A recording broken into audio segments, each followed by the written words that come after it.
In progress. In progress, ça veut dire qu'il est arrêté là. Ah, c'est ça, t'es d'accord? Voilà, admettre. Vas-y. Ah bah voilà, donc c'est bon. C'est bon. Tu me vois? Ouais. C'est bon. Alors, attends. Afficher un écran. Recording in progress. Regarde. Ouais, c'est bon.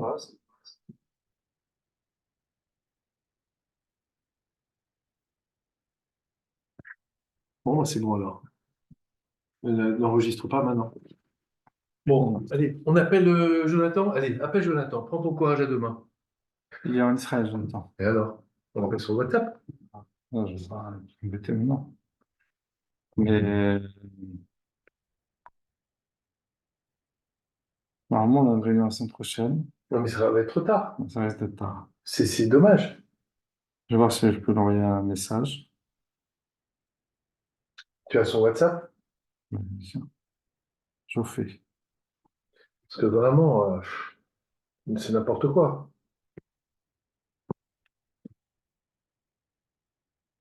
Donc, on parle de la semaine Du mars, de mars. On dit en première mars. semaine de mars. Non, la deuxième, genre, on va dire. Là, t'es qu'on est parti, je te dis comme ça, c'est parti pour être la semaine Ça du va 26 pas. février. Ça va pas du tout. Ah, c'est Donc, juste ce qu'on pas dit la possible. semaine d'après, c'est la semaine du 4. Exactement. La semaine du 4 mars. Du 4.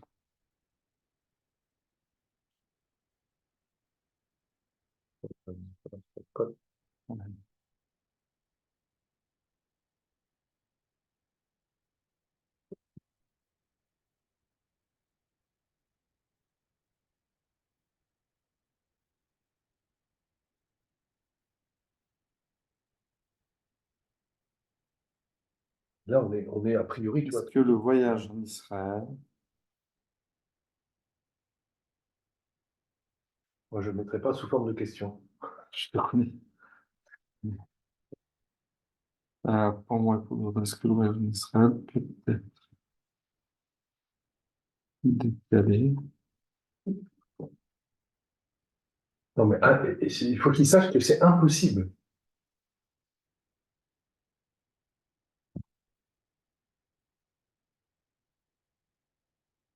Le voyage.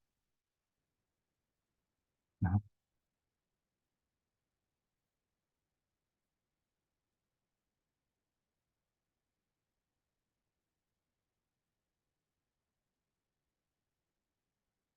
Non, le problème, c'est que je ne sais même pas si ça marche pour moi. C'est parce que si elle accouche, Alors, non, mais si elle accouche le 25 février, et alors? si c'est un garçon et qu'il y a une bride, c'est le printemps du mois de mars, je passe dedans. Alors, on décale. On dit pas que on se mars, c'est tout. Et là, on a le dîner grandinateur, truc et tout. Quel Complètement. on a un Il y truc. a un dîner grandinateur qui va être programmé Mais fin mars. il est fin mars. Ben alors, s'en fout. C'est fin mars. Je sais pas quelle date. Bon, Il faut maîtriser je pose ça. juste la question, Fred, d'abord. Non, mais, Fred, c'est-à-dire. calme-toi, Laurent. Non, ben ça me révolte. Ah, ça me rend dingue.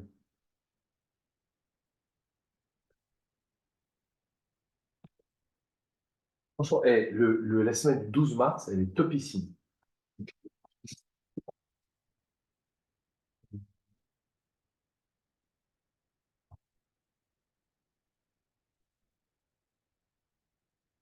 Oui, chérie, c'est moi. Dis-moi, dis mon cœur. Euh, si Dieu veut, c'est clair, est censé accoucher à quel moment? Entre mi et fin février. Donc elle peut accoucher vraiment fin février. C'est- D'accord, d'accord. Et donc, si je décale le voyage pour la semaine du mois de mars, ça marche pas. Non, c'est ça, s'il y a une bride, ça marchera pas. Le problème, c'est que la brique, déjà, c'est Ouais, c'est ça. C'est pour ça, 12 Non, mais mars. c'est sûr. Non, mais la date, elle doit être définie. Bon.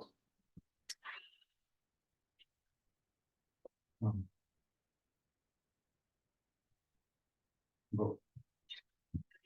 Non, non, non, non, ne stresse pas du tout avec ça. Ouais. Non, non, mais ça veut dire au maximum, ça veut dire que ça serait fin avril, donc deuxième semaine, c'est ça, deuxième semaine du mois de mars. Mi-mars, c'est lointain. Ah ouais, c'est sûr, Ah ouais? c'est sûr. Parce que franchement, on pourrait faire une carte de coupe, quoi, parce que nous, on a un mariage de première année, quoi. Pour nous, ce qui serait bien, c'est fin mars, carrément. Ah ouais. Enfin, la dernière semaine de mars, quoi. Ah, c'est un peu mars, bah oui. Genre Bon, le 27 mars ou le 29. mais c'est ça qu'on avait vu. Ok, je vais voir, je vais voir. Ok, ok, chérie. Je Ok. t'embrasse, embrasse Claire. Ciao, ciao. Ouais. Euh, La meilleure paire de. Tu dis uniquement par rapport au super. Keren à Yesod. Non, parce que voilà, ça me revient maintenant. Il y a toute une bande, Jonakam, etc. Ils ne pouvaient pas, et je ne sais plus pourquoi. Non, mais alors, À partir de mars, tout le mois de mars ne fonctionnait pas pour eux, je crois. Attends, pour moi, pour moi. mais alors, et pour nous non plus. Hein? Et pour nous non plus, mois de février, ça marche pas. On va pas ne pas partir. Donc, il faut qu'on trouve à caler une date, c'est tout. Serait peut-être décalé à fin mars. On va mettre directement ça. Voilà. Et le grand donateur, tu se le feras après. Ou avant, si on dit, tiens, mais ce serait magnifique d'ailleurs. Tu veux que je te dise, le dîner des grands donateurs se fait avant, et c'est en plus l'occasion de leur parler du voyage. C'est vrai, on serait peut-être décalé.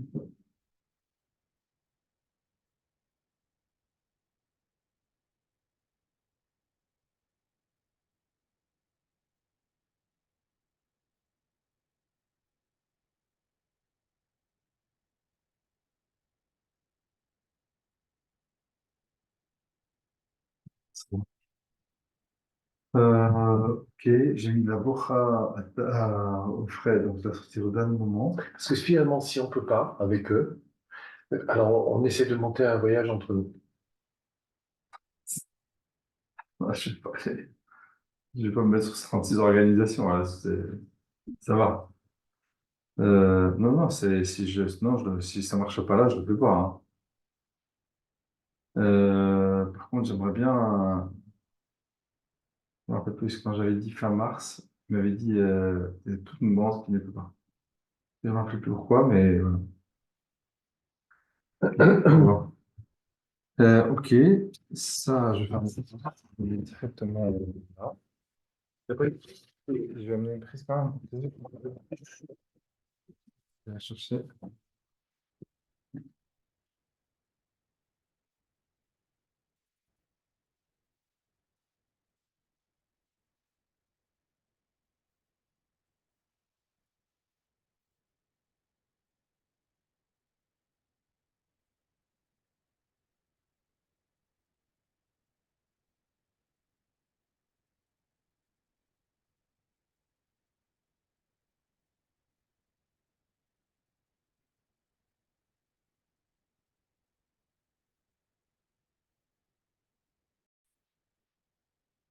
Alors, quel livre de Rav Shapira? Alors justement, c'est pas un livre de Rav Shapira, c'est un off. C'est-à-dire un codex qui s'appelle Kovetz Yeshurun, qui prend des choses qui ne sont pas encore imprimées et qui l'imprime. Donc voilà, c'est les commentaires de Rav Moshe Shapira sur une des pages de Gemara les plus difficiles à comprendre, les plus mystérieuses, qui sont les pages dans Baba Batra, chapitre 5, dans les pages 70 et plus, où on nous parle de plein d'histoires bizarres concernant un certain race qui s'appelle Rabba Baba Chana. Ce sont les parties du chasse les plus difficiles à comprendre. Alors nous n'allons pas étudier la page de Gemara, nous allons essayer de comprendre, à l'occasion de l'explication sur ces Gemarot, le Rav il dit ce que je vais dire. Alors, nous allons commencer par une introduction. Une introduction très, très importante. Celui qui n'a pas entendu ça, il va rien comprendre la suite. L'introduction est la suivante. Vous savez tous que Adam Arishon, je crois l'avoir déjà dit plusieurs fois au Beth Midrash, Adam Arishon, il a fauté, et après la faute, il a fait tchouba. Pour faire tchouba, on appelle dans la était chassid, il était quelqu'un qui allait jusqu'au bout dans cette tchouba. Il s'est imposé 130 ans, pendant lequel il s'est séparé de sa femme. 130 ans, il s'est séparé de sa femme pour, pendant ces 130 ans, s'imposer différentes choses pour obtenir le pardon divin. Bon, ça n'a pas très bien marché parce qu'il a eu le pardon, mais il n'a pas retrouvé l'état d'Adam Rishon avant la faute. Ces 130 ans, la Gemara nous dit qu'il avait des pertes séminales qui ont donné naissance et ont fait apparaître des shedim et des ruchim, c'est-à-dire des esprits et des démons. Et en fait, tout le shiur est basé sur cette partie-là de la vie de Adam Rishon, qui, pendant ces 130 ans, a produit. Qu'est-ce qu'il a produit? Alors là, pour moi, c'était une découverte. Je n'avais jamais ni dit, ni entendu, ni n'avais compris ça du Rav. Il dit que tous ces 130 ans, il a produit les Neshamot du Dor HaMaboul, Dor HaPelaga et Dor HaMidbar.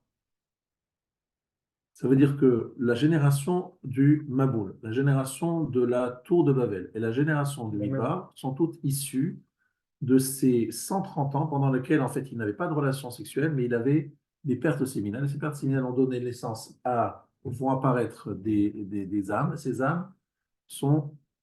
Mais alors, ce qui est intéressant, c'est que ce sont les mêmes âmes, vous avez compris. Elles se réincarnent. Dor HaMaboul, Dor HaPelaga et Dor HaMidbar. Ça, c'est la première chose d'introduction, sinon on ne comprend pas. Deuxième chose qu'il faut savoir, c'est que le tikkun de ces descendances qui n'ont été perdues, en fait, quelque part, qui ont été dispersées en vain, c'est grâce à Kabbalat Torah. La Kabbalat Torah fait le tikkun de tous ces 130 ans où se sont perdues ces différentes âmes. Il faut les récupérer. Et c'est pour cela qu'il s'appelle Moshe, Moshe Minatora Minain, Beshagam Hubasa. Donc Moshe, où on le trouve dans la Torah, demande à Gemara dans Cholin, page 139, où trouve Moshe? Vous avez compris, cette phrase, elle est tellement bizarre. On dit Moshe Minatora Minain. Oh, c'est Moshe dans la Torah. C'est juste écrit à toutes les pages, mais bon, c'est bon, c'est Moshe dans la Torah. C'est juste sur une guématrie. Et en plus, on s'arrête sur la Gematria, c'est absolument incroyable. Moshe Minatora Minain, et ça se trouve à la fin de Parashat Bereshit, c'est la Gemara dans 139 dans Choulin, qui demande aussi Haman Minatora Minain, que vous avez connaissez. Et un mot bizarre, Beshagam ou Bassar. Beshagam ou Bassar, ça se trouve à la fin de Parashat Vayechi. Pardon, fin de Parashat Bereshit. D'accord? Verset 3 du chapitre 6, page 28 dans la scroll. Vayomer Adonai, lo yadon ruchi ba'adam le'olam, Beshagam ou Bassar, ve'ayu yamav me'av esrim shana. Traduction, Hachem dit, mon esprit ne luttera plus toujours à propos de l'homme, puisqu'il n'est que chair, ses jours seront de 120 ans. Beshagam est un mot bizarre, Beshagam, Gematria Moshe. Beshagam, donc, déduction de l'Agmara, enfin du Rav, c'est qu'en fait, la Leshama de Moshe se trouvait dans le Dor HaMidbar. Il se trouvait dans le Dor HaMaboul. L'âme de Moshe se trouvait, Beshagam, c'est la valeur numérique Moshe. Moshe se trouvait, sa Leshama se trouvait pendant le Maboul. Dans la génération du Maboul. Ça veut Ça veut rien dire. Ah oui. C'est traduit ici, je l'ai lu. Oui. J'ai traduit, mais c'est un mot tellement bizarre. On n'a jamais vu, etc. C'est un truc incroyable. Lui, il traduit, c'est un mot intraduisible en fait, mais je vais quand même traduire. Beshagam? Il y a pas de choix. On parle de Beshagam, là? Oui, Beshagam. Je vous le dis comment lui, il traduit. Mon esprit ne luttera plus toujours après l'homme, puisqu'il n'est Beshagam ou Bassa, puisqu'il n'est que chair. Beshagam ou Bassa, puisqu'il n'est que chair. Mais c'est... Il ne le traduit pas. Puisqu'il D'accord, il ne le traduit pas. Il ne traduit pas, donc il ne traduit pas. Il ne le traduit pas. C'est puisqu'il naît. Alors, Ouais, c'est ça, c'est une Rashi, négative. Rashi, Klomar, Bishvil, Shegam Zot Bosh ou Bassar. Bien qu'il soit chair, Afal Piken et non Nichna Lefanaï. Bien qu'il soit que chair, il ne baisse pas la tête devant moi. Beshagam, Beshagam, bien que. Beshagam, c'est bien que. Voilà, c'est la traduction de Rashi. Mais l'Agmara veut dire qu'il y a le mot Moshe, et c'est pour ça que Moshe s'appelle Moshe, parce que Minamai Meshitiou. Je l'ai sorti de l'eau, en fait, c'est pas l'eau, c'est le Maboul. C'est pas l'eau du. C'est pas le Nil. Minamai Meshitiou. Et il a la Teva, comme Noach d'ailleurs, qui se trouve du Teva. Mais Minamai Meshitiou, je l'ai sorti de l'eau, c'est en fait, j'ai sorti l'âme de Moshe du Maboul. Moshe Rabbeinu Nimsha Mimei Ababoul. D'accord? Pourquoi? Parce que cette génération, on avait besoin de la génération de la. C'est en fait cette génération, celle de Moshe, vous avez compris, celle du Maboul, pardon, aurait dû être la génération de Moshe et donc recevoir le Torah. Mais ça s'est mal passé.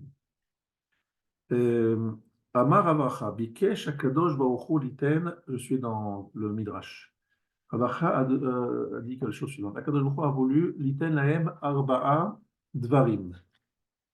Donc, Akadosh Baruch Hu a voulu, je tourne la page, Akadosh Baruch Hu a voulu leur donner quatre choses. Torah, Yisurim, Avodat Korbanot Tfila. Très, très intéressant ces quatre choses. Qu'est-ce que Hachem a voulu donner à la génération du Maboul? Quatre choses. Torah, bon, ça, la Torah, on a bien compris. Yisurim, Yisurim, ça c'est très, très bizarre, hein. C'est-à-dire les épreuves. Yisurim, vous savez ce que c'est, les épreuves. Avodat Korbanot, le service des sacrifices, ou Tfila. Ça, c'est quelque chose que vous voulez donner. C'est très bizarre, très, très bizarre. Tout bizarre. Velo Bikshu, ils n'ont pas demandé. C'est en fait en plus qu'ils n'ont pas demandé, c'est qu'ils ne le voulaient pas, quoi, en deux mots. אמר להם הקדוש ברוך הוא, מי גרם לכם שתעבדו מן הערב של העולם הזה ומן הבוקר של העולם הבא, מפני שלא קיבלתם את התורה שיש בדין. הקדוש ברוך הוא dit, ben, vous n'avez pas voulu les recevoir ces quatre choses, eh bien, vous ne les recevrez pas.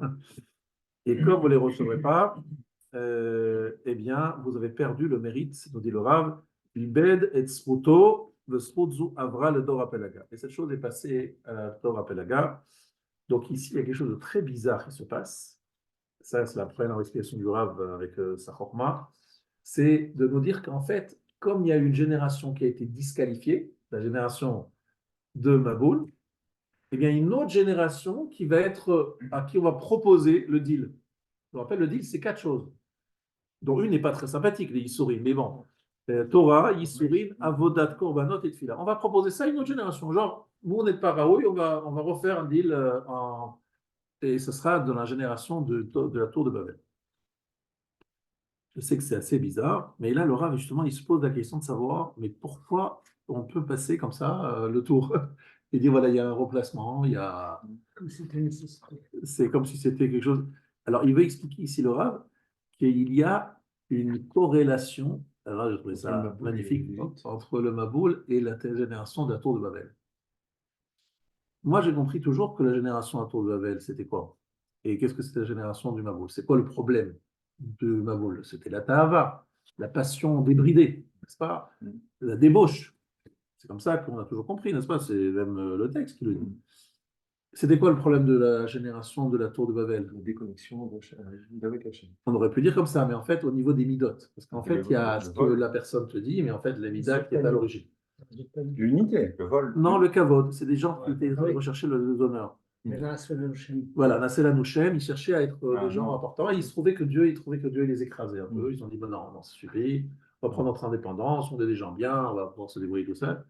Donc, le problème ici, c'est qu'il y a Tahava et il y a Kavod. Pour moi, je n'ai jamais pensé qu'il y avait un lien entre ces deux défauts, quoi. Mais il dit que c'est en fait le même défaut, mais qui passe à un autre stade. Alors écoutez bien, c'est une analyse très intéressante. La Tahava, c'est quoi? Le désir, la passion.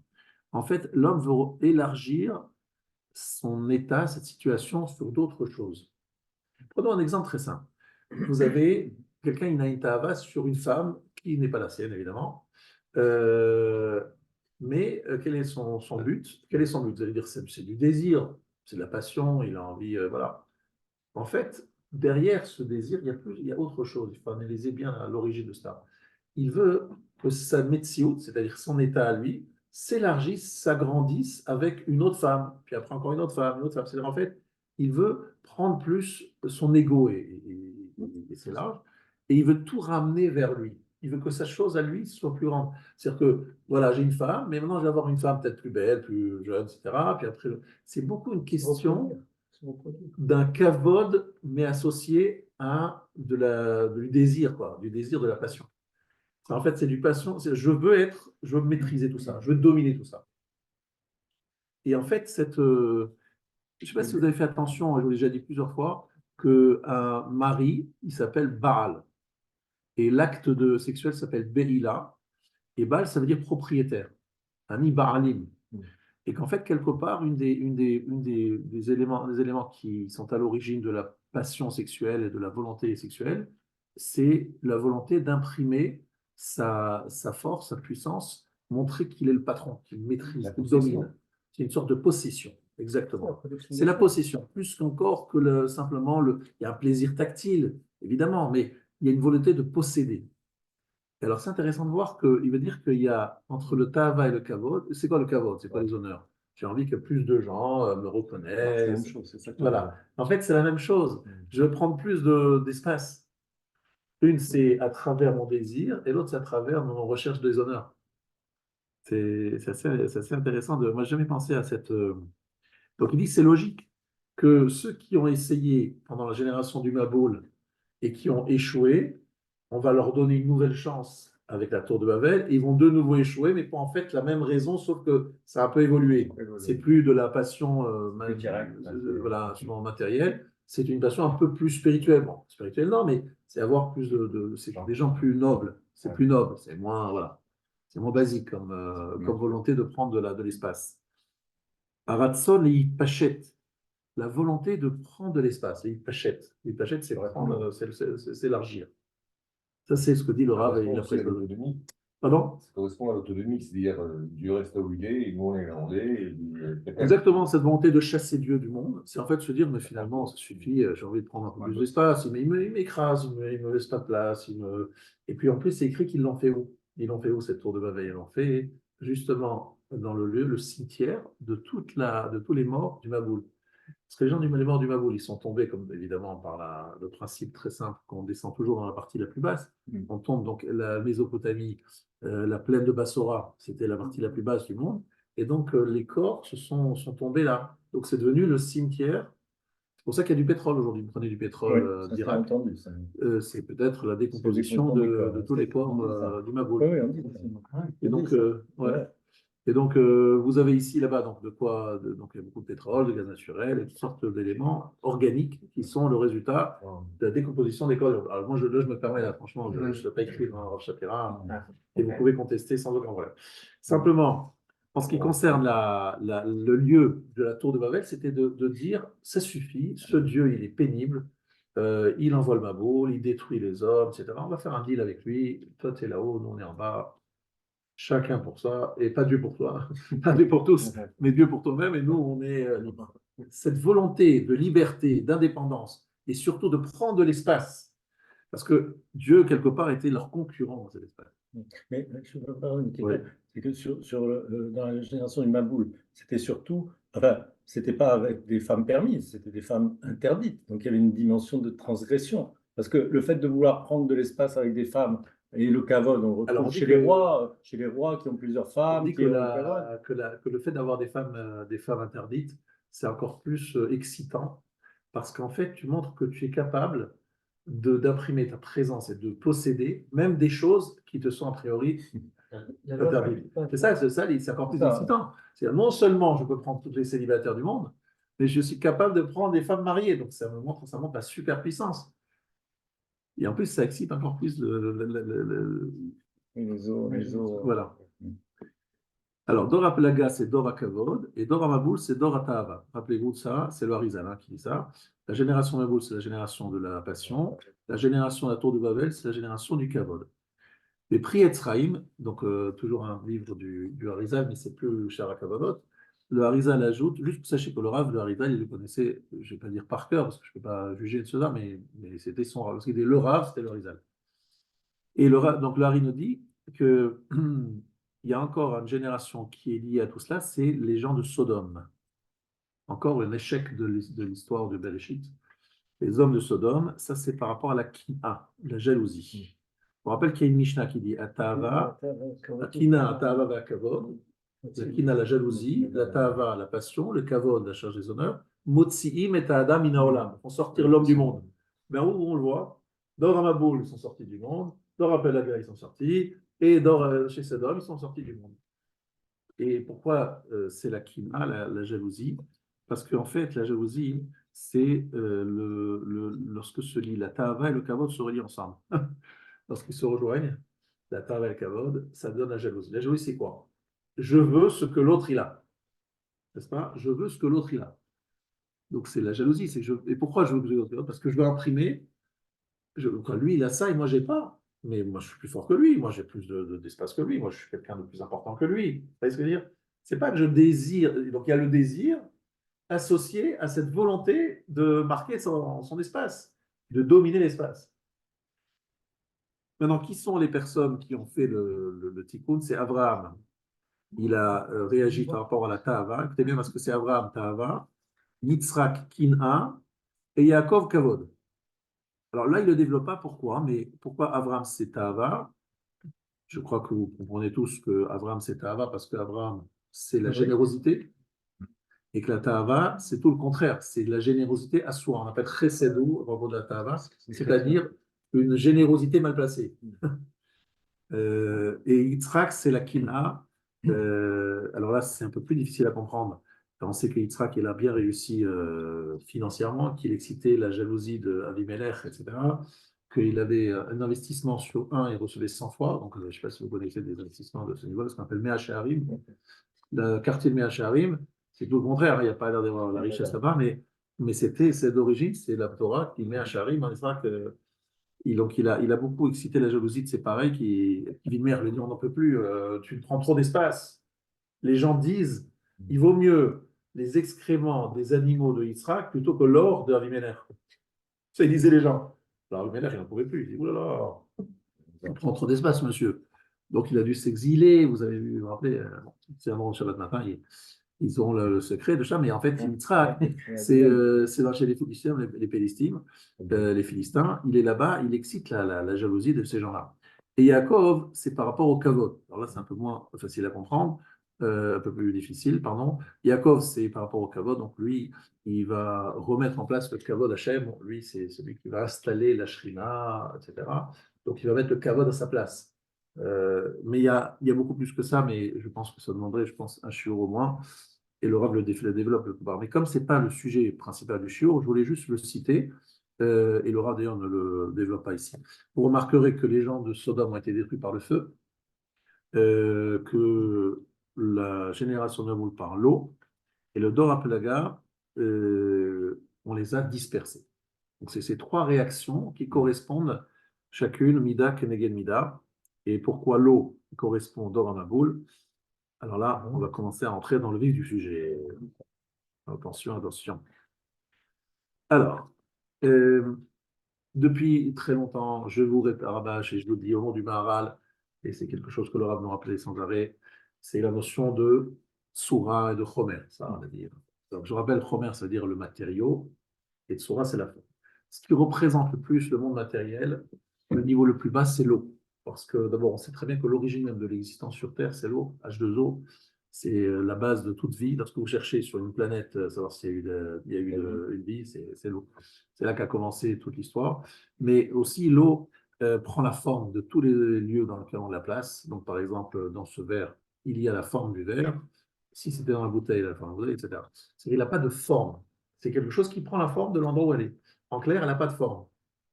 Or, le principe même du chomer, de la matérialité, c'est quelque chose qui n'a pas de forme. On va prendre un exemple beaucoup plus proche de vous. Ça, vous allez comprendre ce que ça veut dire quelqu'un a votre forme.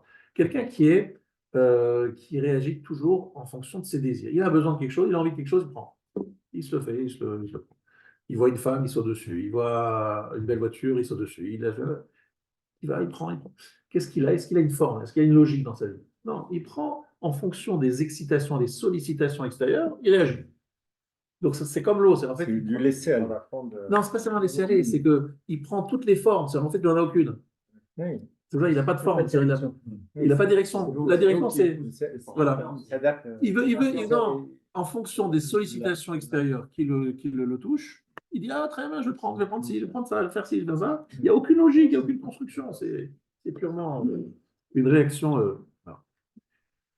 Maintenant, on rentre dans le vif du sujet parce qu'il y a quand même un mot qu'il va falloir que vous appreniez dans ce shiur, vous allez sans doute le retenir, c'est le mot Shin Dalet Yud. Voilà. Alors, je ne dis pas parce que c'est un des noms de la tête. Il n'a pas dit, il est prononce. Vous remarquerez Shin Dalet Yud, c'est Shed, Shin Dalet plus un Yud. Donc en fait, le Rav il va expliquer pourquoi, en fait, le peuple juif, il est censé, le Béné Israël, sont censés faire le tikkun des shedim, des shed, donc des démons, qui sont sortis du corps d'Adam Arishon, je vous ai dit, pendant les 130 ans où il s'est séparé de sa femme. Et il faut transformer ce Shin Dalet en Shin Dalet Yud. Donc il faut rajouter le Yud. Et comment nous, les Juifs, on rajoute le Yud et on transforme ce Shed en Shin Dalet Yud. C'est ça le sujet, en fait, du Shiur. D'accord. On va le comprendre au fur et à mesure, mais soyons. Les Luchot, pas tout à fait. Il faut un petit peu de patience. De patience. Voilà. Il y a un creuset. En tout cas, ce qui est très intéressant, c'est que il y a, dit le Rav, Chidush Nifla, Dayardu Tehomot, Shel Dor Amabul, Koachat Ahava, ou Atzmo Ma Shevi Le Yalu Shamaim, Shel Dor Apelagar. Meshar Shaykha Dadi. Je traduis cette phrase que j'ai beaucoup aimée. Il y a une explication, un Chidush extraordinaire, dit le Rav, Ayardu Tehomot, Shel Dor Amabul. Dans la génération d'Amaboul, de quoi on parle? De descendre dans les abîmes. Parce qu'il y a de l'eau qui est remontée des abîmes. Et puis on est redescendu dans les abîmes. Ça, c'est quoi Khatava? C'est la force de la passion. Huatzmo Mashevi, le Yalo, c'est exactement ce qui a amené Yalo la Shamaï, leur volonté de monter au ciel de la génération de la tour de Babel. C'est-à-dire que certains veulent aller jusqu'au fond, ils vont dans les abîmes, et d'autres, ils veulent aller jusqu'au ciel. Et il dit que les deux sont associés. La recherche des abîmes qui donne la montée au ciel, elle est liée. Comment? Et comment ça se passe? Vous allez le découvrir, mais on a déjà expliqué quelque chose. On a dit que la ta'ava, la recherche de la passion, au départ, donc c'est pour les gens primaires, on va dire comme ça, c'est vouloir manger beaucoup, avoir beaucoup de femmes, etc., ou beaucoup d'argent. Et ceux qui sont à un niveau un peu plus supérieur, c'est des gens qui ne sont pas intéressés par tout ça, mais ils veulent le kavod, ils sont des gens qui cherchent à être reconnus comme des gens importants, etc. C'est une façon différente de prendre de l'importance et de l'espace. Ou prendre de l'espace à travers la relation avec la matérialité, soit prendre de l'espace avec la relation avec le kavod, l'honneur, voilà, Mais c'est la le mec reconnaissance. qui regarde, c'est pas d'être chaud, en fait. Exactement, non, on va en parler. Incroyable. Maintenant, donc, vous avez un chapitre qui commence Avodat Adam ou Afichat Shed le Shem Shudal et tout, c'est ce que j'ai commencé à expliquer. Alors, là, il y a un petit passage de Kabbalah. Donc, je ne sais pas si ici les gens comprennent que le Shin, c'est dans la tête, c'est au niveau du nez. Makom Harer, Sheshama Neshama, Keneged Chochma Binadat, Mouchin, Dalet ou Bayad, Koach HaMaaseh Keneged Chesed Gvura Tiferet, et Yud, c'est Bimkom Abrit Keneged Netzach Hod Yosod. Alors, je vous explique en deux mots, c'est pas si compliqué. Il y a 10 sphirotes. Il y a donc vous savez que c'est toujours à part 3. Il y a Chochma bin Avadat, c'est au niveau le plus élevé, c'est au niveau du Shin, il appelle ça la tête, Af, mais c'est au niveau du nez, pardon. Donc c'est Mochin. Ensuite, vous avez Dalet, Shin Dalet, Dalet du Shin Dalet Yod, c'est la main, c'est Koach HaMaaseh, ça correspond à Chochma Gvura pardon, Chesed Gvura Tiferet, donc la deuxième partie des Sphirot. Et le Yud, c'est à l'endroit du Brit, c'est Netzach Hod Yosod. Et Raglaim sont à l'extérieur du corps. Alors, ici, je vais vite parce que je ne vais pas rentrer, je sais que c'est pas évident, c'est des choses un peu compliquées. Donc, je vais passer vite là-dessus, mais on va peut-être y revenir par la suite, si vous voulez bien. Pour l'instant, je voudrais vous parler de choses. C'est important que vous entendiez ça parce que ce que vous avez compris, Shin, Dalet, Yud, je vous rappelle, Af. Ensuite, on avait dit Yad, Af, Yad et Brit. Donc, voilà, Midat HaYesod. Et donc, finalement, que dit la verset dans Bereshit, chapitre 17? Ani El Shaddai, Italech Lefanai, Veyetamim. Il dit ça, et à quelle occasion? Akadosh Baruch Hu dit ça à Abraham, et il lui dit, Italech Lefanai, Veyetamim, donc Anikel Shin Dalet Yod. Mais à quel moment il lui dit ça? Juste avant la Brit. Il dit, voilà, tu seras Tamim, tu vas être parfait lorsque tu auras fait la Brit Mila. Et c'est quoi la Brit Mila? Eh bien, justement, grâce à la Brit Mila, le Yud de Shin Dalet, le Yud s'associe à Shin Dalet, ça donne Shin Dalet Yud. C'est pas Shin Et Dalet. pas Shin Dalet. Vous avez compris? Voilà. C'est ça l'idée. Alors, maintenant, je vais vous expliquer même au niveau. Il y a on a deux signes dans l'homme, deux signes qui sont Pilin et Mila. Les deux représentent Gilou du Shem de l'Etfilim. Et ça Et veut le dire Shin des Tfilim, le Dalet et le Yud de Tfilim de la main, et Shin du Dalet des Tfilim de la tête. et les Shin, sangs Dalet, du Yud. Yod. Le sang en bas, derrière le Yod. Le Yud, exactement. Les sangs arrivent jusque là-bas. Maintenant, je vais vous expliquer ça parce que j'aime pas lorsque les choses sont trop lointaines et trop abstraites. Et je vais expliquer pour vous expliquer ce que ça veut dire. C'est vrai que ça sonne, ça chède, mais moi j'aime bien lorsque les choses sont plus proches de notre compréhension parce qu'en fait, l'idée c'est de nous donner des messages. Et le message ici est très simple. C'est quoi le nom Shin Dalet Yod? Qu'est-ce qu'il veut dire? Comment vous le traduisez? Il a dit ça suffit, stop. Chez Amar, le Olamo Dai. C'est dans Imara, dans Chagiga. Il a dit à son monde, est-ce que vous avez compris? Shin, c'est chez Amar. Il a mis une limite. Il a dit Dai. Dai. Ça veut dire quoi Dai? Stop. Alors, Dai, on sait que C'est les lois. lorsque Dai, ça suffit. Alors, il y a deux explications. Ou bien chez Amar, le monde s'élargissait. Et il lui a dit, bon, allez, stop. Et ça suffit, on s'arrête là. Et deuxième explication, Dai be'elokuti l'chol beria. Il y a suffisamment dans ma divinité, j'ai suffisamment de elokut pour chaque créature. Ça veut dire quoi? Ça veut dire qu'en fait, je vais vous traduire ça comme le Rav il m'a expliqué. Ça, je l'ai reçu de lui-même. Il m'a dit qu'en fait, et d'ailleurs, vous remarquez que c'est d'ailleurs le nom qui est sur les mezuzah. La mezuzah, donc c'est votre maison, il y a Shin Dalet Yud à l'extérieur. Pour dire Dai, c'est ici le. Voilà. Donc, d'abord, c'est une notion de limite de ce monde, mais en fait, il m'a expliqué le Rav quelque chose d'extraordinaire. Il m'a dit en fait, Akadosh Baruch Hu, lorsqu'il a fait le monde, il a fait un travail extraordinaire de dosage. Qu'est-ce que ça veut dire de dosage? C'est-à-dire, il s'est suffisamment révélé pour que ceux qui veulent le trouver le trouvent, mais il s'est suffisamment caché pour ceux qui ne veulent pas le voir, qui veulent le voir. Et ce dosage, il est permanent jusqu'à la fin des temps. D'ailleurs, c'est impressionnant de voir aujourd'hui, les gens disent, oh, vous avez vu les miracles qu'il y a eu le 7 octobre, il y a eu des miracles, le contraire aussi. Donc c'était une révélation de Dieu. Les autres disent le contraire, Dieu il était absent. Le 7 octobre, il est parti en vacances. Là. Ce jour-là, il est parti, il n'était pas là.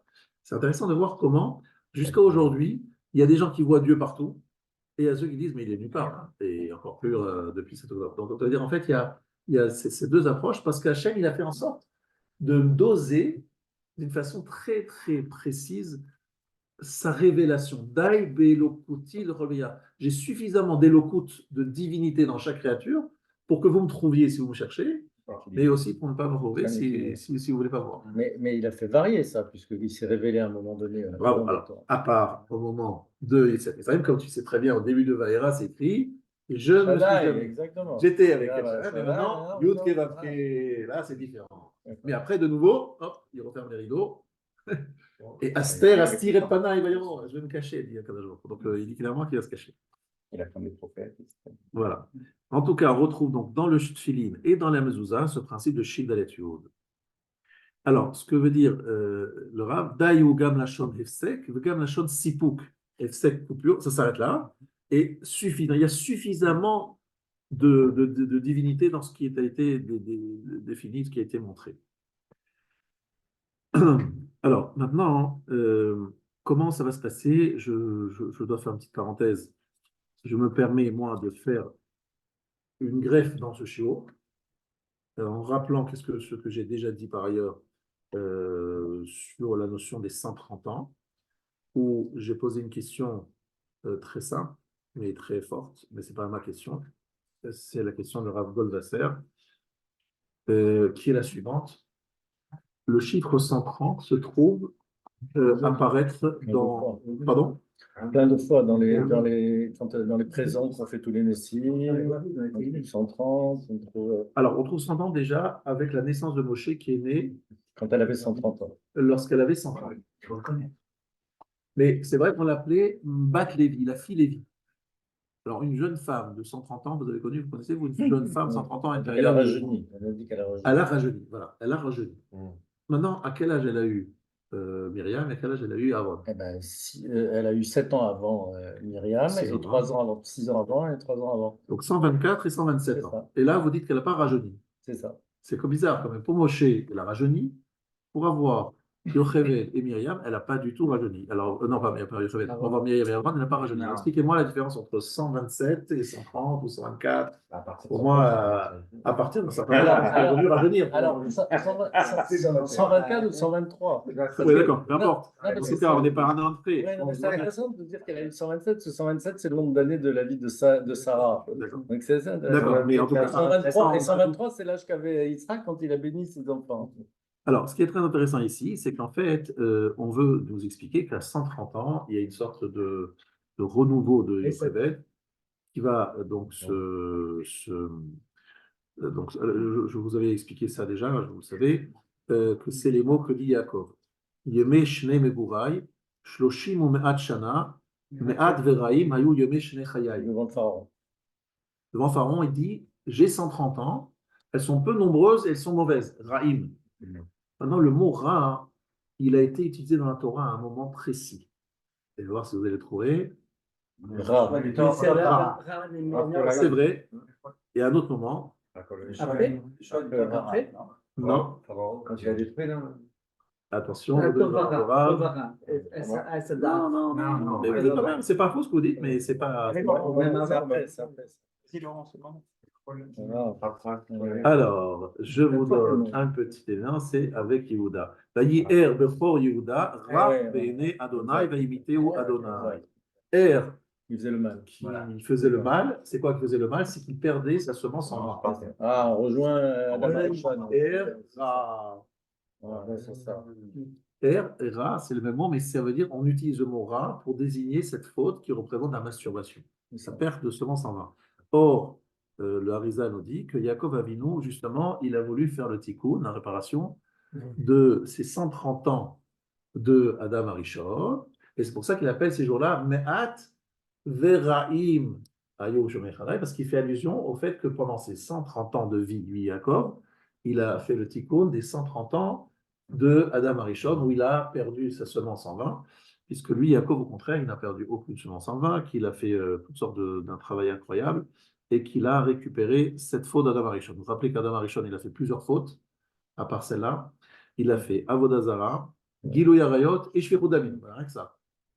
Donc, pour faire le tikkun d'Avodah Zara, c'est Abraham qui l'a fait. Le tikkun de Shvichut Damim, c'est Yitzhak. Et le tikkun de Orayot, c'est Yaakov. C'est 130 ans par rapport au Ra, etc. Et justement, Moshe Rabbeinu, à sa naissance, commence une nouvelle direction du monde. Et donc, il faut que sa maman se renouvelle et donc qu'elle soit. Parce que c'est une Havaya Khadasha, une nouvelle histoire dans le monde. Akadosh Baruch Hu va dévoiler Yud Kei Vav Kei. Qu'est-ce que je suis en train de vous dire? Je suis en train de vous dire qu'en fait, le chiffre 130 correspond donc à ces 130 ans où Adam Arishon produit du shed et qu'il faut absolument transformer ce shed en Shin Dalet Yud pour faire le tikkun. Quel était l'homme de la situation qui a fait le travail de ces 130 ans et qui a fait le tikkun?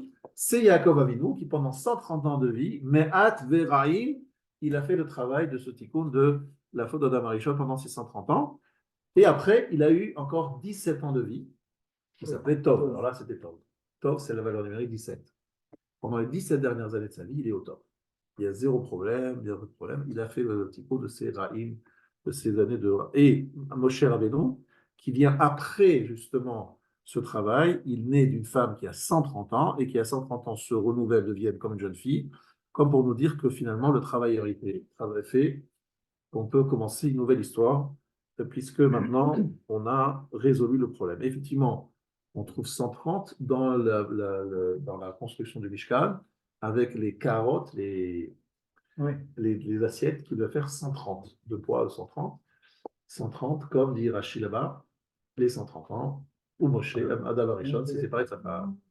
C'est-à-dire qu'au moment où on apporte les offrandes au Mishkan, on donne une offrande qui s'appelle Kara, une assiette. Cette assiette fait 130 Mishkala 130. Pourquoi dit Rachid? C'est les mots de Rachid en Parashat Naso.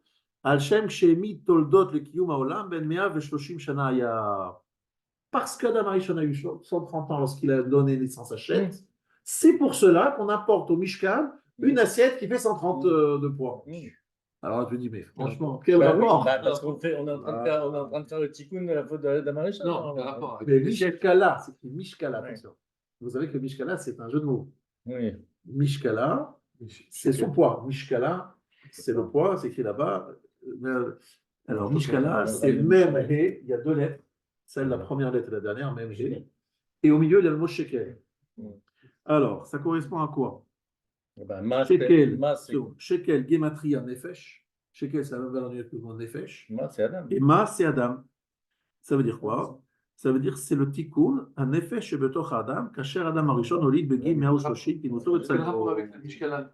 J'arrive dans quelques instants, je vais expliquer. Tu vas suite comprendre. Ça veut dire qu'en fait, lorsqu'Adam Arishon donne naissance à Shet, il a fini ses 130 ans, il va donner naissance à notre ancêtre. Je rappelle que notre ancêtre, c'est Shet, et c'est pour ça que d'ailleurs, vous avez une pierre qui se trouve dans le Beth Amikdash de Kodesh Kodesh, c'est Ben Shetia. Shetia, Shet. Shet, c'est la fondation. Mais là, il a fait un travail de nettoyage, d'évacuation, on peut dire, vraiment. Il a fait la vidange de 130 ans. Et maintenant, il va avoir une génération plus propre. Et nous, mais qui n'est pas totalement propre, puisque il va falloir faire le tikkun des 130 ans. En 130 ans, tu as des dispersés partout, des shedim. Il faut que quelqu'un fasse ce travail, service après-vente. Qui va faire ce travail? Abraham, Yitzhak et Yaakov, en particulier Yaakov, qui pendant 130 ans va justement faire le tikkun de tes 130 ans où tu as perdu ta semence en vain. Et justement, Mishkala, écoutez bien, lorsque ces Nessim, ces princes, apportent leur offrande, qu'est-ce qu'ils viennent faire? Inaugurer le Mishkan. Quel est le rôle de Mishkan? C'est quoi le rôle du Mishkan? Le Mishkan, c'est un lieu, un microcosme complètement purifié. Caché, tahor, il n'y a rien de. D'accord? Donc, ils disent, nous les hommes, il faut que dans ce lieu pur, on apporte quelque chose de pur. Comment est-ce qu'on arrive à purifier le monde? Grâce à Mishkala, c'est-à-dire en faisant une association entre Adam et Nefesh. Ça veut dire qu'il faut purifier le corps, Adam, et il faut vérifier le Nefesh qui est l'âme. Et comment on fait ça? Mishkala, en donnant le poids, c'est-à-dire en donnant du poids aux choses importantes dans la vie. Je vous ai déjà dit plusieurs fois, ce qui compte, c'est notre échelle de valeur qu'on a dans le temps. Je vous demande, vous avez le temps pour aller au shiur à 19h le jeudi soir? J'ai pas le choix. Mais si je vous demande, est-ce que vous avez le temps de venir jeudi soir pour voir un match de foot? Peut-être que vous avez le temps. Parce qu'en fait, c'est une question, non pas de temps, mais d'envie, de motivation, de priorisation. Exactement. Donc je pense que le shekel, qui veut dire donner du poids aux choses, qui a la même valeur que Nefesh, ce pourquoi tu es prêt à payer, shekel, shokel, c'est ce pour lequel tu donnes de l'importance. Donc en fait, les chacham, ces fameux trois princes, ils veulent dire, voilà le vrai Mishkan. Nous, on est prêt à donner le Mishkan. Nous, on a compris que nous devons faire le tikkun de la faute d'Adam Arishon et nous devons donner du poids aux choses importantes. Et ce qui est important, c'est le service dans le Mishkan avant toute autre chose. D'où sortait cette science de... Alors, tout ça, c'est écrit dans voilà. Donc, ça, c'est du Harizal, c'est du machin, c'est du... Juste une question pour que je comprenne.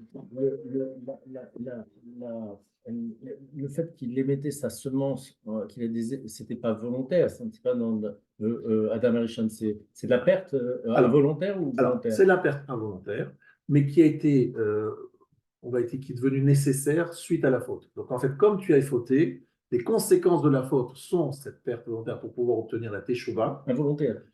Involontaire, oui, mais le fait de se séparer de sa femme, c'est parce qu'il avait fait la faute. Oui. Donc, ces 130 ans, il a dû, entre guillemets, il faut les payer, quoi, il faut les assumer. Ouais. Et donc, il y a un gaspillage de Neshamot qu'il faut récupérer, mais qui, s'il n'avait pas fauté, elle n'aurait pas eu lieu. D'accord? Donc, c'est la conséquence de la faute. C'est involontaire, mais ça démarre par une volonté. Involontaire, mais c'est ta faute, quoi. Ta faute qu'il y a eu la faute, et donc, à cause de ça. D'accord, mais c'est pas comme R. Non, R, c'est volontaire, vraiment. On est d'accord, parfait. Oui, Adam Arishon ne cherchait pas à. Non, c'est R et Onan, les deux. Les deux. R a commencé, Onan a continué. Les deux, ils ont fait cette perte en vain. Il s'appelle Ra. Ça s'appelle Ra. Ra, lorsqu'on parle de Ra, c'est souvent cette faute qui est. On n'a pas dit Ra pour lui. Je vous rappelle qu'on est dans les Shovavim Tat. Shovavim, c'est justement bien le moment pour faire le tikkun de cette faute. La période du Shemot, Vaïra, qu'on appelle Shovavim, c'est la période parce que justement, c'est la sortie d'Égypte, vous allez comprendre. On n'est pas en train de parler du tikkun, de cette faute. Tout ça pour vous expliquer ce qui va suivre. Comment arriver à faire le tikkun de ce fameux Shindalet qui doit devenir Shindalet Yud. Donc, je voulais vous expliquer, même au niveau Svara, Shem, c'est un être qui est entre ce monde et l'autre monde. Il n'est pas visible, mais en fait, il a été créé Erev Shabbat. D'accord? En fait, le principe du Shed, c'est quoi? C'est quelque chose qui est un être malfaisant, destructeur, qui n'a pas vraiment sa place. En fait, c'est un peu comme la semence gaspillée parce qu'elle n'a pas trouvé sa place. Elle n'a pas eu son tachlit. Et qu'est-ce qu'on doit faire? On doit rajouter Shin Dalet Yud, c'est-à-dire on doit rajouter le Yud, c'est-à-dire on doit faire le Brit Mila, donc rajouter le Yud, pour que justement on arrive, nous les hommes, les enfants, les descendants d'Adam Arishon, à récupérer et à maîtriser cette potentielle perte séminale qui finalement, ce sont nos énergies non utilisées, ou même pire que ça, des énergies qui sont distribuées et amenées dans des forces négatives. Ces forces négatives utilisent ces forces donc dispersées et gaspillées, elles les récupèrent pour se retourner contre nous. Vous comprenez? En clair, lorsque vous avez une puissance potentielle, si vous n'utilisez pas, ça peut être resté neutre, mais ça peut aussi être utilisé de façon négative. D'accord? C'est un peu comme, je me de la comparaison, vous avez Daesh. Ils ont utilisé les soldats de Saddam Hussein qui étaient, entre guillemets, sans occupation. Et donc, ils ont récupéré les soldats pour les utiliser pour le mal.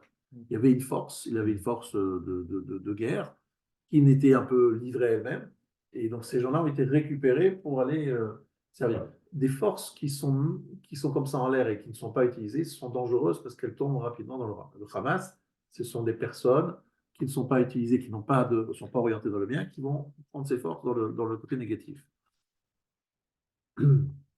Donc, comment est-ce qu'on fait ce tikkun-là grâce au tfilin, au mila, etc., et la mezouza dont on a parlé?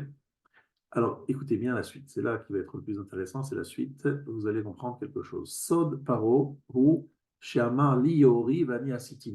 Qu'est-ce qu'il dit Paro? Le fleuve est à moi et c'est moi qui me suis fait. Il dit voilà, il a cette route à dire moi je me suis fait. Maintenant, lorsque vous voyez la différence lorsque vous parlez à un Rav qui a un petit peu, on va dire, une connaissance assez élevée et un Rav qui est un petit peu bas à ce niveau-là, c'est qu'il y en a certains qui ont compris ça à propos de la lettre. C'est que Paro il dit ben, moi je me suis fait moi-même. Maintenant, Paro, c'est pas un idiot, quoi. C'est pas un imbécile et il sait très bien qu'il a été créé par une femme, il est né, etc. Donc, qu'est-ce qu'il dit, Paro? Paro, il n'est pas bête, il n'est pas idiot. Alors, c'est vrai que c'est un mégalomane, peut-être, Je mais me suis fait moi-même, comme on dit, je me suis fait moi-même. non, Non. c'est pas dans ce Dans sens. la vie. Non. Je sais, on aurait pu dire ça, mais ça, c'est plutôt un style moderne. C'est une nécessité. Beaucoup de gens Voilà. ont des nécessités. Voilà. Je ne dois rien à personne. Les Je mots, me suis c'est fait moi-même. Mechouyav. Non, mais d'accord, j'ai compris, mais c'est pas ça du tout. Oui. Mechouyav ametsiout. Mechouyav ametsiout, ça veut dire que ma présence, mon existence n'est pas le fait du hasard, etc. Je suis quelqu'un dont l'existence était indispensable à l'existence du monde. Ça, il a raison. Donc, je suis Comment Mechouyav ils savent? ametsiout. Comment ils savent? Ça veut dire qu'en fait, Le monde me je ne fait suis pas exister. simplement quelqu'un qui, par accident, je suis né et par accident, je suis. Non, mon existence était quelque chose, et pas, il n'a pas tout à fait tort, parce Pas que tout à qu'effectivement, fait tort. Paro a été prévu par Hachem pour mettre les Juifs en exil et pour Moshe, etc. Non, mais C'est là, pas c'est le droit. exclusif. Mais bon, Mechouyav Hamtziut, ça veut dire quelque chose, c'est Akadosh Baruch Hu pour moi. Il n'y a qu'un seul qui est Mechouyav Hamtziut, c'est Akadosh Baruch Hu, qui dépend de personne et qui devait exister quoi qu'il arrive, etc. Mechouyav Hamtziut, c'est quoi? Nous, par exemple, nous, on dépend de sa volonté. Est-ce que vous connaissez quelque chose ou quelqu'un ici sur Terre qui ne dépend, qui ne dépend pas de la volonté de Dieu? Toute personne existante dépend de lui. Il n'y a que lui qui est Mechouyav Hamtziut, c'est-à-dire qu'il ne doit sa existence qu'à lui-même et qui doit exister, sinon il n'y a rien qui existe. Mais par vous, se voyez comme ça. Mais C'est compris comme ça. pas les autres. Pardon? Exclusivement lui, pas les autres. Exactement. C'est ça. Et c'est pour ça qu'ils ont une adoration pour l'agneau. Parce que l'agneau, c'est justement l'animal qui suit, non, parce qu'il suit le troupeau, c'est l'animal docile qui suit le chef du troupeau. Et en fait, ce que Paro dit à ces gens, et les gens suivent comme un troupeau de moutons, c'est que lui, ce qu'il existe, il existe parce qu'il doit exister, mais que tous les autres, c'est tous ces sujets, n'existent que parce que lui, il existe. Et en fait, ils n'ont de sens que par lui. Soleil. En fait, mais vous savez que vous regardez un petit peu dans la mythologie, enfin, pas la mythologie, mais dans l'histoire de l'Égypte ancienne, c'est clair que le pharaon de l'époque, c'était pas seulement un tyran, dites ce que vous voulez. Les gens le considéraient comme étant leur père, leur Dieu, c'est ça. Hein. On voit d'ailleurs ce qui reste de ces gens-là. C'est des pyramides incroyables, des sphinx, des machins. Tout tourné. Et il leur disait, voilà, si vous existez, c'est à cause de moi, c'est grâce à moi, c'est par moi, c'est... Je suis Et tout. Pardon? Il est une source. Il est le source, il est la source de tout, l'origine de tout. Est-ce que c'est pas un peu Ce qui est intéressant, c'est que la plus haute divinité d'Égypte qu'ils ont pris le pharaon, c'était Ra, le dieu du soleil. Ra. Ah oui, il y avait ça. Non, il y avait- Soleil. mais est-ce que c'est pas Ça un peu s'appellera en plus. Ouais. Exactement, ce que je disais, c'est Est-ce intéressant. que c'est pas incompatible un peu avec le fait que quand même il prenait conseil de gens qui étaient censés avoir de voir la destinée ou les choses que lui ne pouvait pas voir quand même. Donc c'est quand même il y avait une reconnaissance quand Ça même limite. ouais, de sa limite et de ce que les Omniscient. autres. Il était suffisant. Ah oui. Il n'était pas omniscient. Non, mais il y a quand même Alors, les Égyptiens, ils croient effectivement dans le signe astral, dans l'astrologie, effectivement, comme tu dis. Donc, il y a une sorte de force qui est au-dessus d'eux, mais cette force qui est au-dessus d'eux, mais fixe dans le marbre, donc grave dans le marbre, une chose très importante, c'est que il y a Paro, lui, il doit exister quoi qu'il arrive. Il doit exister. Ah non, il est tellement sûr de lui qu'il refuse tout ce que Moshe lui demande. Il dit, mais attends, moi, tu commences à me donner des leçons, moi, qui suis... Voilà. Il n'arrive pas à accepter la moindre dictat de Moshe. Et donc, lorsque Akadosh Baruch Hu se révèle le soir de le Seder, hein, c'est là qu'il se révèle, Ani velo malach, Ani, etc., Ani velo racher, en fait, il donne plus de place, sa révélation ne donne plus de place à une autre présence. Paro, il est tellement orgueilleux, arrogant, sûr de lui, comprend qu'en fait, lorsque Dieu se révèle le soir du Seder, eh bien, finalement, Paro, il ne trouve plus sa place. Et lui-même, Paro, va aller chercher ses serviteurs en disant, allez-y, dites-leur de partir. Et lui-même, il va leur dire de partir. Il perd toute sa superbe et toute sa arrogance parce que Akadosh Baruch Hu se révèle.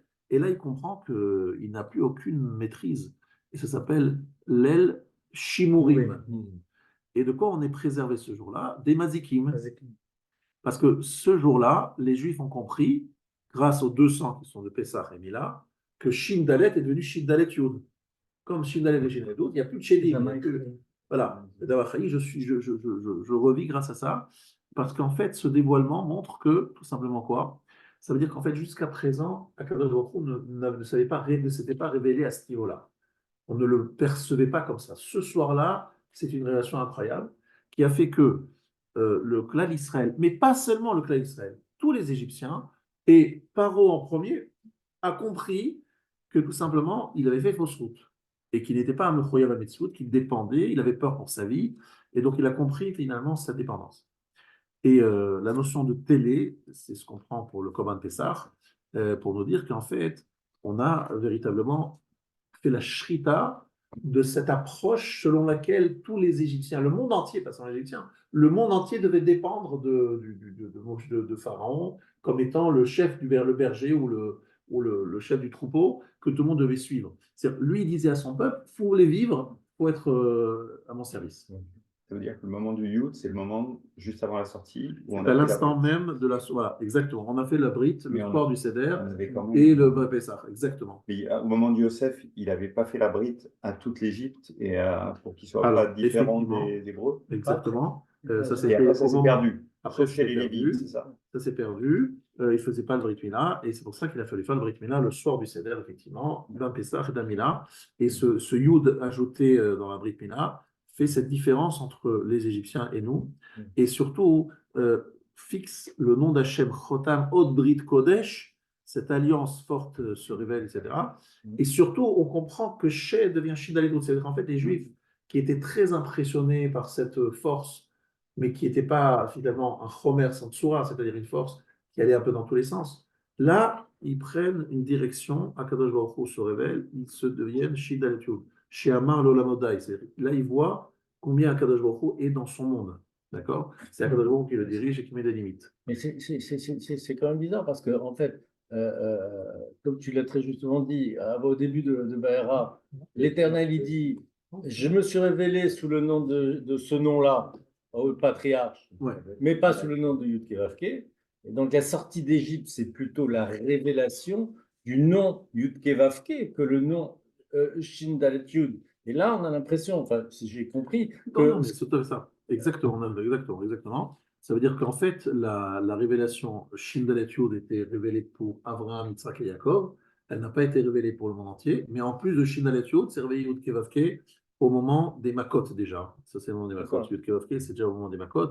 Mais le soir du Seder, le Shin Dalet Yud apparaît au monde entier. donc il y a une double révélation à faire le soir du Seder, c'est ça? Alors, Yud Kevavke, c'est déjà avant, je répète. C'est déjà au niveau des. Mais Shmi Hashem, lo nazati lahem.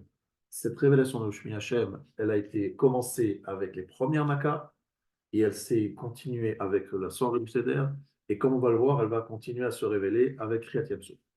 Le Shin Dalet Yud, il était effectivement visible pour Abraham, Yitzhak et Yaakov, qui n'avait aucun doute là-dessus. Mais en ce qui concerne le clan d'Israël et les peuples du monde, ce n'était pas du tout évident. Et donc ça s'est révélé le soir du Seder.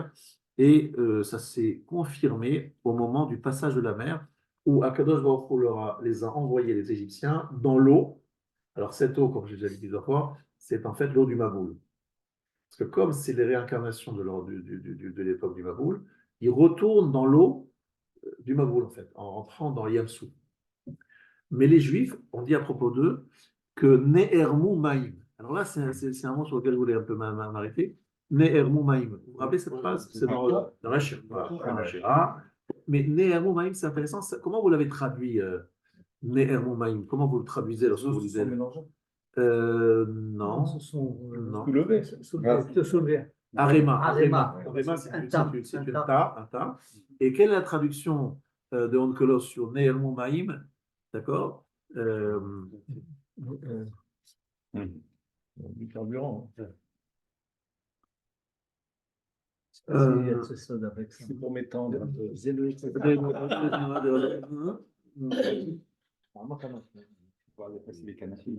Ça, c'était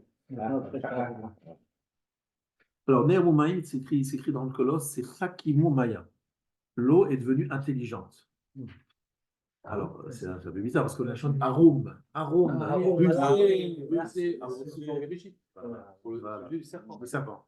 Ne'ermu Maïm dit le truc, ça veut dire la chanson Arum. Chakimu Maya. Maïm Shema Chomer Anamur Beyoter Nefru le Tsura Benogel Am Israël. Ça veut dire que l'eau, qui est la partie matérielle la plus basse, prend sa forme lorsqu'elle touche le peuple juif. Ça veut dire que lorsque les juifs passent dans la mer, l'eau, au lieu d'être devient intelligente, elle devient solide. Elle prend une solidité au contact du peuple juif et Ne'ermu devient Arum. Pourquoi? Ça veut dire que l'eau prend une soura, l'eau prend une forme, alors que d'habitude, elle n'en a pas. Elle prend une forme au contact des juifs parce qu'ils sont justement descendus dans l'eau.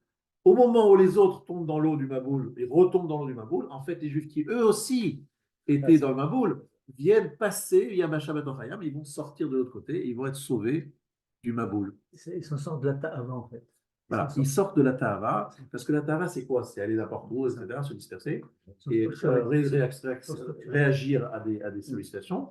Là, je ne sais pas si vous avez vu la description de l'eau, lorsque les Juifs sont passés, c'est 12 passages, et c'est des passages comme ça, ce sont comme des grottes, comme ça. Comme des tunnels, comme les tunnels du Hamas. Sauf que là-bas, il y a de l'eau douce, que le sol, il est comme du marbre, c'est pas mouillé d'abou. Il y avait de l'eau de source qui tombait, il y avait des fruits, etc. Bref, c'était un moment très sympathique qu'ils ont passé. Et donc tout ça, Chakimu Maya, l'eau au contact des Juifs deviennent Chachamim, c'est-à-dire prennent une soura. Et ce que dit le Ramban, c'est assez incroyable, il dit qu'en fait, Otoziv Shenit Gale Beyamsouf ou Shit Gashem Baman, cet éclat qui s'est révélé au Yamsouf, c'est lui qui a pris et qui est devenu man. La man, son origine, c'est Kriyat Yamsouf. Il ressemble au Sheleg. Et vous expliquez je vais expliquer ce que ça veut dire, pourquoi. Alors, c'est juste après la man, c'est après. C'est après Yamsouf. Très bien. Et alors, vous allez voir quelque chose d'assez incroyable. La man, le mem et le noun de man, c'est les lettres centrales de l'alphabet hébraïque. Ça dépend comment vous faites. Le aleph bet, si vous mettez les lettres finales, menatzper, les lettres finales, c'est même finale, etc. Dans les deux cas, soit vous mettez menatzper à la fin, soit vous les mettez à chaque fois. Ça veut dire, on va prendre un exemple, Raf et vous mettez le Chaf final tout de suite, soit vous décidez que toutes les lettres finales, vous les mettez à la fin. Dans un cas, vous avez le même au milieu, et dans l'autre cas, vous avez le Nun au milieu. C'est-à-dire que le même et le Nun sont les lettres du milieu de l'alphabet hébraïque. Et qu'est-ce que ça veut dire? Et ça, c'était le 7e jour. Et c'est en fait Shabbat. Et Shabbat, c'est comme le centre, parce que vous savez que Shabbat, c'est le centre de la semaine, pas comme vous le croyez, comme la menorah le montre. La menorah montre qu'il y a 3 branches, et il y a celle du milieu. C'est qu'en fait, les 3 jours avant prépare Shabbat, les 3 jours après sont illuminés par Shabbat, et en fait, il est au centre. Donc, la notion de la centralité, c'est pour ça qu'on dit Zé, Keli, Veu. Zé, c'est Zayn, c'est 1 et 6, c'est la centralité. Et la manne, c'est le central. Ça veut dire quoi? Ça veut dire qu'en fait, la manne représente une mlechem min hashamayim. D'habitude, le ochel, la nourriture, c'est ce qui nous relie à la terre. Et là, c'est de la nourriture qui nous relie au ciel. Qu'est-ce qui s'est passé tout d'un coup? La nourriture qui d'habitude nous relie à la matérialité nous ramène vers la spiritualité, nous relie et nous prépare à recevoir la Torah. Alors en fait, c'est ça qui est extraordinaire. Et le fait que c'est qu'en fait, le tikkun qu'on est en train de parler ici est un tikkun général. C'est-à-dire, ma relation au monde matériel a totalement changé grâce au Kriyat Yamsouf, qui est la finalité de la sortie d'Égypte. Et en fait, la manne est la conséquence de ce qui s'est passé en sortant d'Égypte. Qu'est-ce qui s'est passé en sortant d'Égypte? J'ai transformé Chomer en Tsura. Le peuple juif, lorsqu'il rentre en contact maintenant avec le Chomer, avec la matérialité, elle lui donne une forme. D'accord? C'est vrai, donc la manne est à l'origine de toutes les formes du monde, parce que c'est la matérialité la plus belle, la plus propre, la plus pure, et qui est à l'origine de tout. C'est pour ça qu'on la met au centre.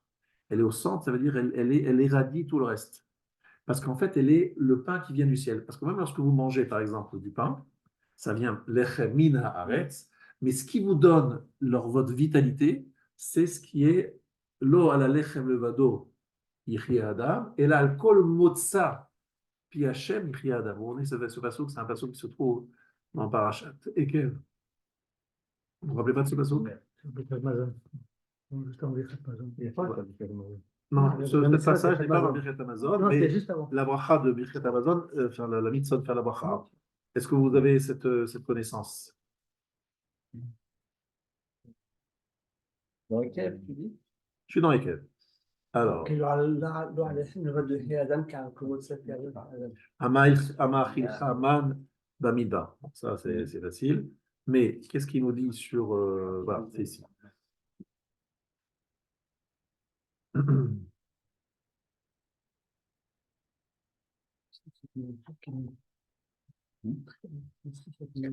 Kilo ala lechem levado yichye adam, ki al kol motza pi Hashem yichye adam. Ce n'est pas que sur le pain seul que l'homme va vivre, mais sur tout ce qui sort de la bouche d'Hachem que l'homme vit. Ça veut dire qu'en fait, ce qui nous fait vivre, c'est pas que la partie nutritive que les médecins vont décrire, c'est le motza pi Hashem, c'est-à-dire le fait que le pain, c'est Hachem qui veut qu'il existe, et il donne la bracha. Voilà, il donne la bracha parce que c'est de là, il y a une force vitale dans ce pain. Et donc, même dans le pain qui vient mina haaretz, quelque part, il vient aussi mina shamayim. Donc, qu'est-ce que ça veut dire? Ça veut dire, chers amis, la chose suivante. En fait, ce qu'on est en train de voir ici, c'est que la sortie d'Égypte est en train de mettre le chotam, le sorte de sceau, de Brit Godesh, grâce à la Brit Mila, grâce à Korban Pessah. Et le chotam, la fin de tout cela, se fait le 7e jour, c'est-à-dire le jour du passage de la mer.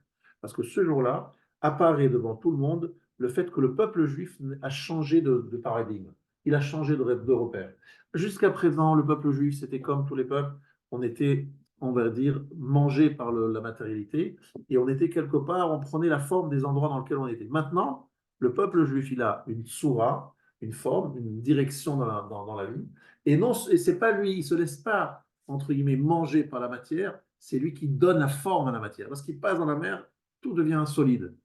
Et cette capacité d'imprimer le monde dans lequel nous sommes, ça c'est ce qui est véritablement la force du peuple juif, qui donne une soura au chomer, qui donne une logique, et la nourriture, au lieu de le manger lui-même, c'est lui qui la domine et qui perçoit dans la nourriture une force vitale divine qui lui donne la force. Au lieu de manger, vous savez, c'est tout ce que la bracha, la notion même de la bracha, il y a des tzadikim qui disaient je ne vais pas manger pour manger, je vais manger pour faire la bracha. Ça veut dire quoi? Ça veut dire qu'en mangeant, je me relie à Hachem. Normalement, lorsqu'on mange, on s'éloigne d'Hachem. Mais il y en a d'autres qui, en mangeant, ils se relient à Hachem. Ils prennent un kécher avec Akadosh Baruch Hu, parce que c'est ça le peuple juif qui sort d'Égypte, qui est capable justement de trouver ce lien, parce qu'il n'est pas, lui, celui qui reçoit une sourate, il est celui qui donne une sourate. Il n'est pas celui qui est la victime de la matérialisation, il est celui au contraire qui donne la forme aux choses. On prend un exemple très simple. Si vous voulez, je vous donne les choses d'une façon très simple, je vais vous traduire ça dans des mots très simples. Qu'est-ce qu'on a dit tout simplement aujourd'hui? C'est que lorsque Adam Arishon a fait l'échec d'Adam Arishon, a donné lieu à 130 ans, entre guillemets, de gaspillage, entre guillemets, Akadosh Baruch Hu a donné comme mission, on peut dire à Abraham, Yitzhak et Yaakov, encore plus à Yaakov qu'à tous les autres pendant 630 ans, de récupérer toutes ces énergies perdues et de les ramener donc à bon port pour essayer de faire en sorte que ce shed devient Shin Dalet Yud, Shedim qui avait créé redevient Shin Dalet Yud, c'est-à-dire quoi? Ça veut dire qu'en fait, ces forces-là perdues retrouvent leur place. Et comment elles vont retrouver leur place? Comment elles vont retrouver leur place? Elles retrouvent leur place parce que justement, il faut penser à l'image incroyable. Shin Dalet Yud, c'est le singulier de Shadaim. Shadaim, ce sont les saints d'une femme. Et Shin Dalet Yud, c'est le singulier de Shadaim. Et en fait, ça veut dire quoi? Ça veut dire qu'en fait, une femme qui donne à manger à son fils, qu'est-ce qui se passe? Elle lui donne la force vitale, n'est-ce pas? Elle le nourrit, elle lui donne tout ce qui est, on sait combien la richesse de ce lait maternel. Et en fait, Akadosh Baruch Hu nous dit, vous aviez de l'énergie perdue. Maintenant, Shadaim, il faut que maintenant ça devienne Shin Dalet Yud, que moi je vienne et que cette énergie-là, elle soit plus perdue, plus de dispersion. On va tout ramener, tout doit être orienté, cadré et maîtrisé. Donc ça veut dire qu'aujourd'hui, un juif, prenons un exemple très simple, un juif, il va faire Shabbat, il va en faire Onek Shabbat. Onek Shabbat, c'est la fête. Il fait une Seuda, il fait une fête, toujours il y a le Birkat Amazon, il y a le vin, il y a tout ça, ce sont des événements qui font que le peuple juif, avec la bracha, etc., quadrille le monde, et lui donne une véritable place et une certaine soura, une forme. Il ne se laisse pas, lui, être le victime de ce monde, mais c'est lui qui donne, il imprime une forme aux choses. Donc voilà un petit peu le message que le Rav a voulu donner. Je sais que c'est on a peut-être un niveau un peu au-dessus de nous, hein, je vous dis très franchement. J'ai essayé un petit peu de vulgariser, mais c'est pas facile. Hein, j'ai essayé d'être clair. J'ai hésité avant de donner, je vous dis très franchement, mais je l'ai fait aussi pour moi, la vérité, parce que j'avais aussi un d'éclaircir. C'est pas des choses faciles. J'espère que j'avais été assez clair. En tout cas, je vous invite à regarder, à relire, ceux qui comprennent bien l'hébreu. C'est un sacré bijou. On parle